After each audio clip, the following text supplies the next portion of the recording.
Greetings of the day, dear friends. As you know very well, this is हमेश राजा और आज मैं आपके सामने टॉपिक रखने वाला हूँ ह्यूमनिज़म।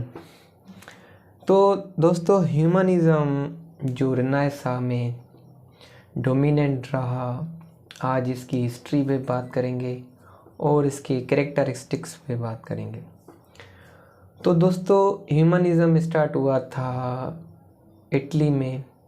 ठीक है, इटली में इसको स्टार्ट किया था डांटे, पेट्राच और बोकाशो। ये तीन राइटर्स हुए हैं, डांटे, पेट्राच और बोकाशो। तो इन लोगों ने 14th सेंचुरी में अपनी ये ह्यूमनिज़म स्टार्ट की थी। चूँकि वो बहुत अच्छे राइटर्स भी थे, वो आर्ट लिखते थे, वो लिटरेचर लिखते थे। तो उन लोगों ने बहुत से कैरेक्टरिस्टिक्स ह्यूमनिज़म के लोगों पे इन्फ्लुएंस कराना शुरू कर दिया। दोस्तों, दुनिया आगे बढ़ रही थी क्योंकि ये रेनेसां का पीरियड था।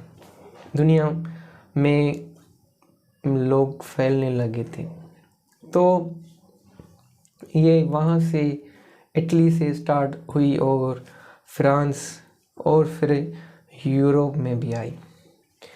इंग्लैंड में आने के बाद इसके जो है 4 कैरेक्टरिस्टिक्स इंग्लैंड पे भी इन्फ्लुएंस हो रहे थे। पहला कैरेक्टरिस्टिक ये है कि मैंस कंटेम्पलेशन टुवर्ड्स हिमसेल्फ। ठीक है, मीन्स कि आदमी जो है ना, वो खुद को पढ़ रहा था, अपने अंदर को पढ़ रहा था। Man's concern was contemplation of himself, deeply study of himself. वो खुद की डीपली स्टडी कर रहा था, खुद ह्यूमन नेचर की जो अच्छाइयाँ बुराइयाँ, जो भी ह्यूमन नेचर के फॉल्ट हैं, वो खुद में तलाश करने की कोशिश कर रहा था।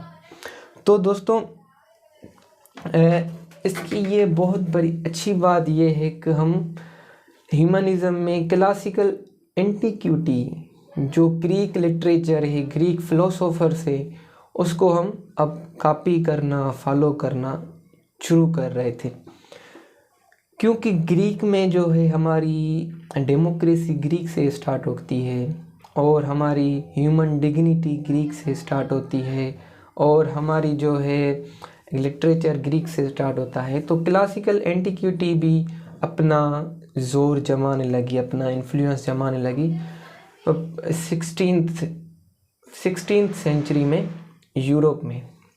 तो दोस्तों, सर थॉमस मोर ने लिखा यूटोपिया, ये भी एक प्लाटोस रिपब्लिक उसकी कॉपी है। और सर फिलिप सिडनी ने लिखा है डिफेंस ऑफ पोएजी।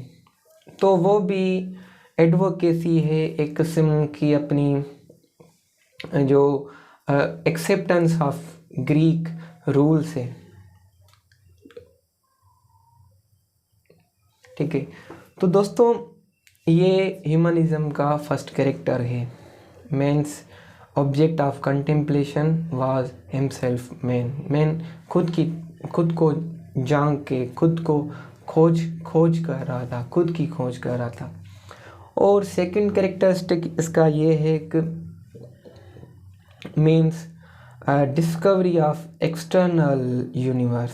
ठीक है, अब मैन जो है ना, आदमी जो था यूरोप में या इटली में या फ्रांस में, जहाँ भी जो थे आदमी, वो क्या कर रहे थे, एक यूनिवर्स को तलाश कर रहे थे, उसको डिस्कवर कर रहे थे, इस सारी कायनात। But the significance of man, वो इंसानों को ही पढ़ रहा था। बाहर तो ज़रूर पढ़ रहा था, बट वो भी इंसानों को। ऐसा नहीं कि वो यूनिवर्स में जो भी जितने भी वो ऑब्जेक्ट्स हैं, जैसे टेक्नोलॉजी हो गई, साइंस हो गई, वो उसको नहीं, वो ह्यूमन पर्सनैलिटी को उसको पढ़ रहा था।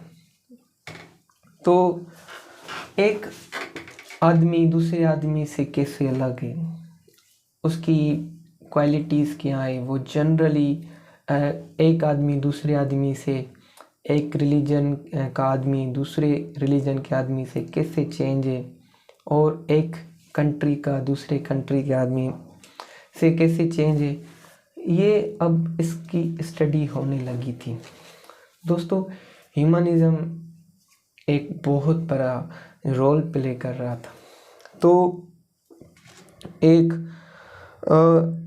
मीन्स उसी दौर में हमारा ऐसे भी आया, फ्रांसिस बेकन जो फादर ऑफ इंग्लिश ऐसे कहलाते थे, वो भी बाहर की स्टडी कर रहा था, बाहर ह्यूमन नेचर की स्टडी कर रहा था।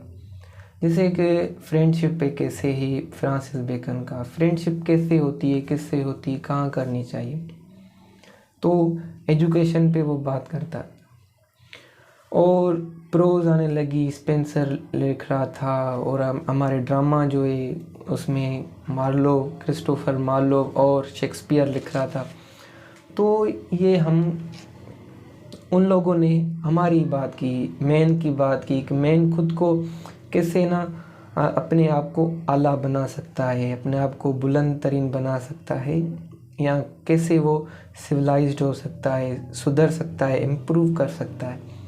तो ये क्रिस्टोफर मार्लो, शेक्सपियर डायरेक्टली और इनडायरेक्टली परफेक्टेड द ह्यूमनिज्म। ठीक है, तो ऐसे प्रोज, पोइट्री, ड्रामा, इन सारे जानराज ने मेडिवल एज में अपना रोल प्ले किया था। और another aspect of humanism was the enhanced sensitiveness of formal beauty and the cultivation of the aesthetic sense। कि एक किस्म की formal beauty of aesthetic sense, खूबसूरती क्या है, इंसान के अंदर जो उसका कैरेक्टर होता है, उसके बिहेवियर्स होते हैं, उसके मैनर्स होते हैं, जिससे कि इंसान खूबसूरत बनता है, जिससे वो कैसे बनना जा सकता है, हम कैसे अपने आप में बिहेवियर्स ऐसे ला सकते हैं, ऐसी आदतें, ऐसे मैनर्स पैदा कर सकते हैं जिससे हम जो है खूबसूरत हो जाए, हमारी पर्सनालिटी खूबसूरत हो जाए।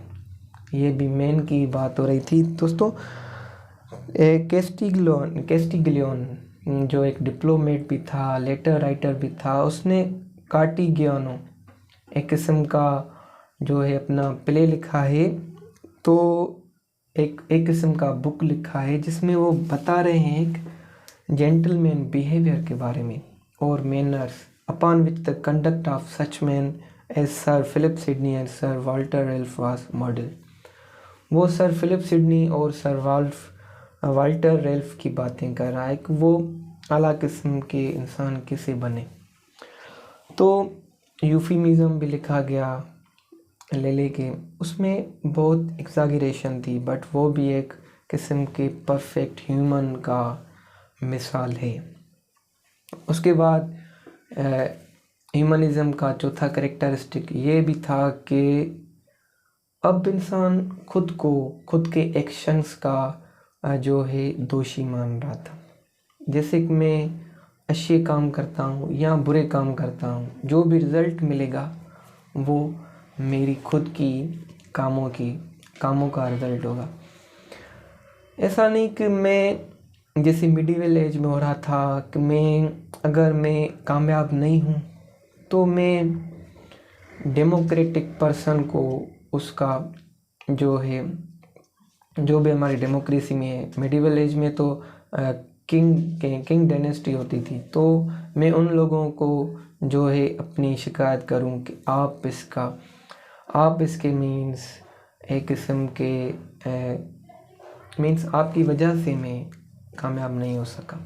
बट रेनेसां में ऐसा नहीं था। रेनेसां में लोग कामयाब नहीं होते थे, लोग अगर इनफॉर्मल थे, डिसऑनेस्ट थे, या फॉल्ट उसमें जो भी था वो नॉन कैरेक्टराइज्ड थे, जो भी उनके बिहेवियर में था, जो भी उनकी पर्सनालिटी में दोष था, वो खुद को मानने लगे। तो एक किस्म का शेर भी है, पोयम भी है कि fault dear Brutus is not in our stars. ये हमारे तकदीर, हमारी जो है किस्म की तकदीर, स्टार्स होते हैं, हम स्टार्स की जो है स्टडी करके वो उसमें फॉल्ट नहीं है, ठीक है। But in our selves that we are underlings. हम पीछे क्यों हैं, हम एजुकेशन में पीछे क्यों हैं? क्योंकि हम में खुद में दोष है। इंसान सब किस्म का जो भी दोषी होता है वो खुद होता है। बहुत लोग किस्मत पे छोड़ देते हैं कि किस्मत नहीं है हमारी, हम कामयाब हो सके, ठीक है दोस्तों। तीसरा वीडियो मैं कल अपलोड करूँगा रनाए शाह का, ठीक है। उसमें रनाए शाह पोइट्री, प्रोज और ड्रामा वगैरह की बात होगी। वो आखिरी वीडियो होगा रनाए शाह का, ज़रूर देखिएगा। और पार्ट 1 मैंने अपलोड कर दिया है रनाए शाह का, ज़रूर देखिएगा। ये पार्ट 2 है। Thank you for watching. For getting notes contact the given number in description.